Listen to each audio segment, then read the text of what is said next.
kiss for you.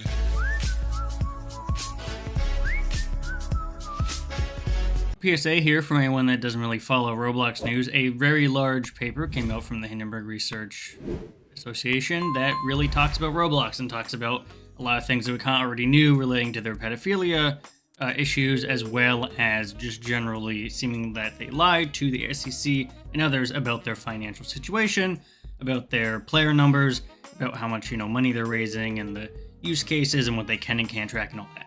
The reason I bring this up is because it happened today, and so I think for people that might not follow this news or might not really understand what it means, I can hopefully kind of provide that insight. If you were to type in Roblox right now, you're not going to see this because Google will show you latest from Roblox.com, which obviously isn't going to talk about this, but if you scroll down a little bit more, you'll see all the top stories are basically that the Hindenburg Research kind of shows all these issues, right? And they're saying, oh no, this is a really big problem. The reason this is important, and because reports like this aren't super uncommon, but what is uncommon is where it's coming from. These are the same people that were able to get Nikola Motors, which was trying to be like an electric semi-truck manufacturer. They just took a truck that GM had made and put their logo on it, tried to do some stuff, and basically scammed investors of a bunch of money. And this is the company, and this is the report from these guys that basically sort of blew that wide open and was able to be used on the prosecution and helped in getting them arrested. And so this is pretty big because it's similar to what's happening with Roblox. Now, it's not like a big scam in terms of people being fleeced out of money, but investors, at least according to this report here, are seemingly being lied to. They're being lied to about their daily active player numbers. They're being lied to about how well Roblox is doing in terms of their own users and how many are bots and all that, right? And so what we can get from that, as it's talking about it, is something like, for instance, Roblox saying that it was unable to identify if a user has multiple accounts. The Hindenburg says that this is basically a lie because they talked to them, many former employees, and they said, yep, Roblox does know that they track individual users with multiple accounts, and it's actually referred to as de-alting.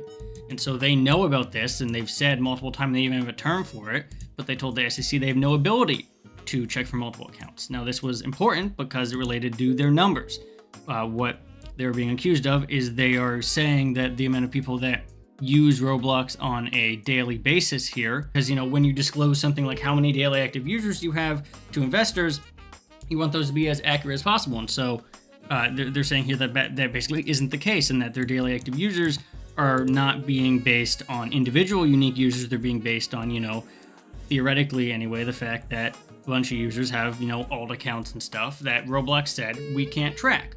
So it's kind of misleading the data. They're saying, hey, we have this daily active users. They're like, in this case, what do they say, 54 million people. But instead of being that, it's actually, probably less than that because a lot of them are bots.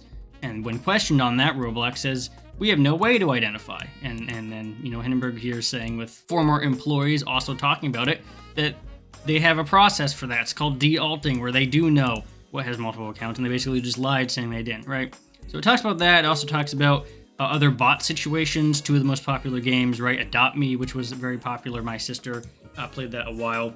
They're talking about how that had a really big botting problem and it was kind of like breaking the game. The second most popular game at the time here had a lot of botting problem, or just a large influx of users from a specific country, and people were really worried about that. And so it just goes through here. And this is a very long article. You can see from the side here, like this is an extremely long, detailed report with comments and everything else that's kind of going through this. So I'll definitely link in the description if you want to take a look for yourself and read through it. I'm trying to make this as concise as possible, but I really want to kind of call attention to this because obviously people are going to be picking this up. But from someone that has played and has friends that are successful content creators in the Roblox space, and what they kind of started off is in Roblox, you really need to be aware of this because obviously their fan base are kids, and Roblox is in general a focused and a platform for kids. The reason it's not similar to something like Minecraft or Fortnite in this case is because Roblox specifically is targeting children. I'm not signed in here, but specifically targeting children, and the idea is obviously the user-generated content, but it's for children. It's for them to get into the content creation and the game development space and create these things with the hope that maybe it gets popular enough they can get some money. Unlike something like Minecraft and Fortnite, which are a little bit too complicated. You're not going to go to Fortnite and the Unreal for Fortnite thing and make something with that. That's an Unreal Engine. That's not going to be something that like a kid's going to be able to do. And so it's not really subject to the same issues with exploitation that a lot of, so like, you're not going to make this crazy example and demo here as a child. You could, however, make a Roblox game and have it be very popular, right? A lot of the older Roblox games were made by a couple people that got really popular. And so that shift of, hey, you can make this and you can actually get money for it, obviously lead to a lot of exploitation. Now that's been talked about. And it's also been talked about and kind of links to how rampant the pedophilia is. This article or research is really important because it's linking the two.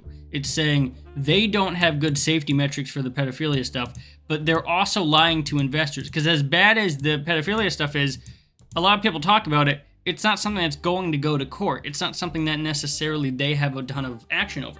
However, if we can link in some way the fact that they're lying to investors, now we can get them for both. Now we can take them to court over this investor stuff, which brings up obviously an investigation, which could see them liable for maybe child endangerment, depending on how the terms of service works and how all those agreements work, right? It kind of opens up the gates for them to be investigated, which up until this point, they really haven't been. They've had minor controversies with it, but nothing that actually could result in jail time. Now they do, and so that's why I think this is really important to highlight that, like, this paper isn't just, saying the same thing we already knew about with pedophilia and talking about maybe lying to investors, right? Because a number of other companies can, inflate numbers and everything else, but this is from a organization that has done this successfully before and was able to put the people that did it in jail. And so it's a very real possibility that if something like this is going to go through, that Roblox may have a very large change in position because they are a public company now. They're worth a lot of money. The first thing this article talks about is that they're worth $27 billion. And so that publicly traded company that people are making money, that's a stock thing, is obviously held to a different standard, but it's even held to a bigger standard when you're lying to investors. This could get Roblox, if not shut down, severely limited in what it allows on the platform, severely limited in the scope that these things have. It could be a platform that has to shift from focus on kids to only letting you have an account if you're, over like 15 or 16 or something, which they currently don't. There's like a child parent thing, I think, on Roblox, but overall, you can kind of just make an account whenever, which always seemed a little odd. But it could really change Roblox from being like this kid-focused thing to requiring it to be a little bit more managed like social media is, right? You're not allowed to just collect data and use kids as this kind of tool for marketing. You have to be over 14, right? For the laws, for data collection, and for other things that kind of take effect. And we've seen that recently with other, Facebook and Instagram and stuff, and how they kind of have to crack down and make child, protections and things with their accounts. You might see a similar thing happen with Roblox. And I don't think Roblox is in a position where they can easily flip that switch. I don't think that if all of a sudden you have to be 15 in order to play, and there's have to be some way to verify that's going to result in, people being happy. And so it's really this weird situation where, like, Roblox could shut down. It's possible that if it's not shut down, it has to be sold to a different company that maybe manages this stuff better. And that's obviously a big shift, because right now there's very little management, very little moderation. And so I think it's very important to understand this, because even if you don't follow Roblox or anything, this is a major company and a major player in the space. There's a lot of industries, effectively speaking, created around Roblox and user-generated content in general.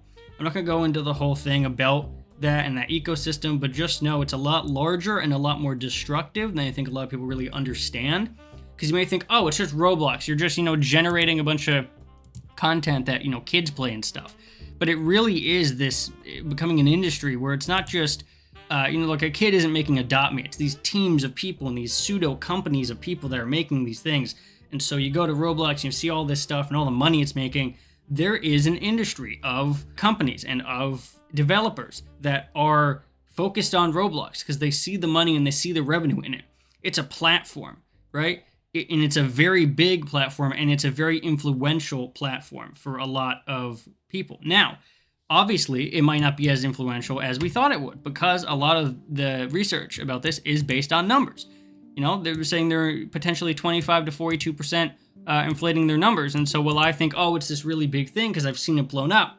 a lot of that's obviously from the reports that Roblox gives. And if those are incorrect, then it's possible that Roblox actually has a smaller impact than we thought it would. But I think regardless, the perception is there that it has a big impact. The perception is there that this is a monumental, huge, publicly traded company. And so even if they're lying to investors, to the public eye, you see Roblox go down, oh crap, that's a major public company, shut down all of a sudden. So I just think it's definitely important to know. Definitely keep your eye on that. And I'll try and keep everyone updated on if anything else has changed. But I just wanted to let everyone be aware of this because, yeah, it's something that if you don't follow this kind of stuff, you might not be aware of, but it's definitely a pretty big deal, especially with the lying to investors thing, which can definitely, maybe be used in court and have that kind of spiral. So check on that if you're interested in this kind of thing. Subscribe to MacEbs Gaming, subscribe to my main channel, MacEbs, for tech content, and I'll see everyone in the next video.